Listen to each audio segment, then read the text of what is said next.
kita akan mulai pelajaran kita tentang temanya adalah warga negara dan penduduk Indonesia. Sebelum kita masuk ke tema, kita akan membahas tentang indikator materi yang kita akan bahas. Yang pertama adalah siswa memahami apa arti dari kedudukan warga negara. Yang kedua, siswa dapat memahami asas-asas yang menentukan status warganegaraan. Yang ketiga, siswa dapat mengetahui syarat-syarat memperoleh warganegaraan. Yang keempat adalah siswa dapat mengetahui penyebab kehilangnya warganegaraan. Baik, materi kita hari ini adalah membahas tentang kedudukan warga negara menurut Undang-Undang Dasar 1945. Sebelum saya mulai ke materi ini, masih ingatkah kalian tentang syarat-syarat terbentuknya sebuah negara?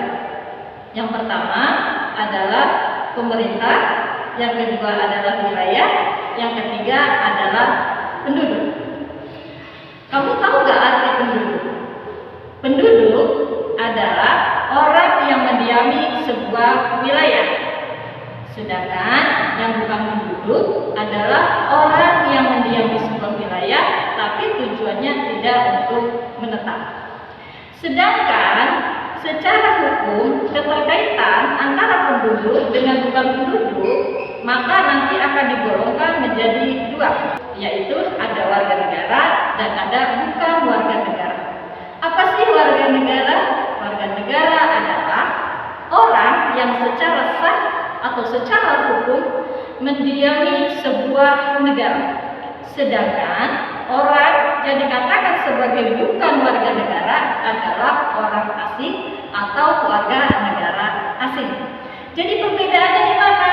Perbedaannya adalah kalau penduduk ditandai dengan bukti KTP, sedangkan yang bukan warga negara dilihat berdasarkan tujuannya, yaitu bukan untuk menetap.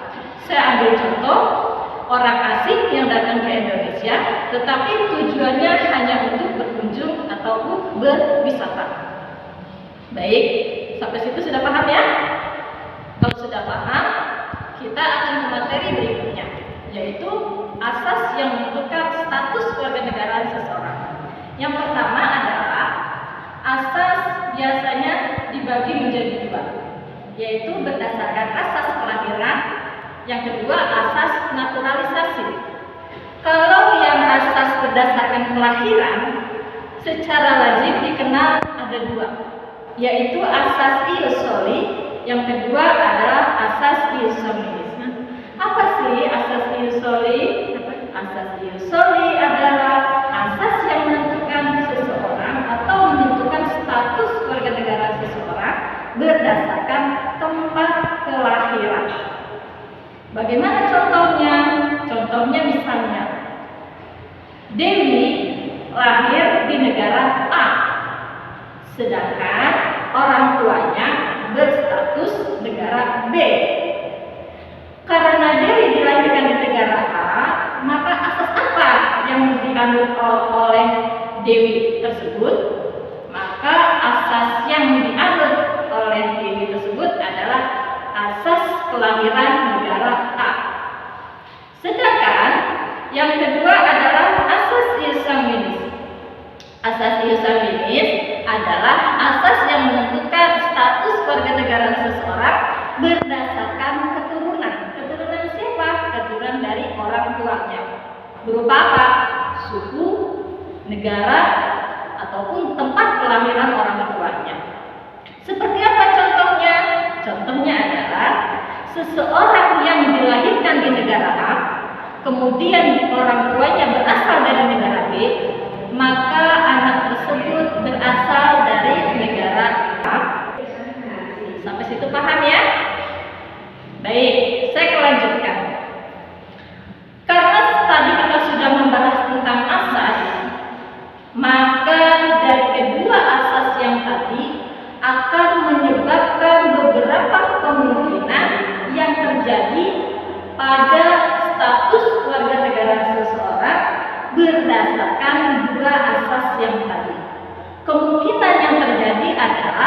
kasus apartheid, yang kedua kasus bipartite, yang ketiga adalah kasus multipartite. Apa sih apartheid itu? Apartheid adalah seseorang yang tidak memiliki status warganegaraan.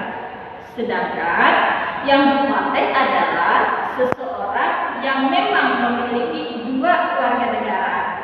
Yang terakhir, yang ketiga adalah multipartite, yaitu seseorang yang memiliki lebih dari dua warga negara. Nah, itu kemungkinan yang sering terjadi ketika seseorang menjadi sebuah warga negara di mana asasnya yang berbeda antara anak dengan orang tua. Baik, sampai situ saya akan lanjutkan lagi. Yang kedua, ada asas yang namanya naturalisasi. Naturalisasi ini dibagi lagi menjadi dua, yaitu asas naturalisasi biasa dan kedua adalah asas naturalisasi istimewa. Apa perbedaannya? Perbedaannya tentu terlihat sekali.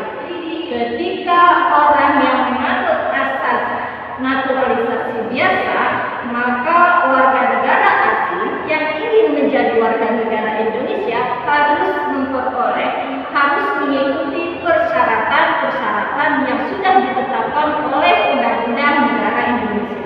Apa saja syarat-syaratnya? Yang pertama, syarat-syaratnya adalah harus sehat jasmani dan rohani. Yang kedua, harus berusia 18 tahun. Yang ketiga, minimal tinggal di negara Indonesia berturut-turut selama 5 tahun. Yang keempat, sekurang-kurangnya 10 tahun. Yang selanjutnya adalah memiliki penghasilan, mengakui bangsa, ideologi, presiden sebagai identitasnya. Yang terakhir adalah membayar administrasi kewarganegaraan kepada kas negara. Itu adalah syarat-syarat yang harus dipenuhi warga negara asing ketika ingin menjadi warga negara Indonesia. Lantas, bagaimana ketika seseorang yang ingin menjadi warga negara Indonesia tetapi bukan berdasarkan permintaan atau permohonan? Nah, ini yang kita sebut dengan naturalisasi istimewa. Seperti apa naturalisasi istimewa? Naturalisasi istimewa ini biasanya adalah status warganegaraan di mana seseorang ini diberikan sebuah warganegaraan karena orang ini telah berjasa kepada negara Indonesia.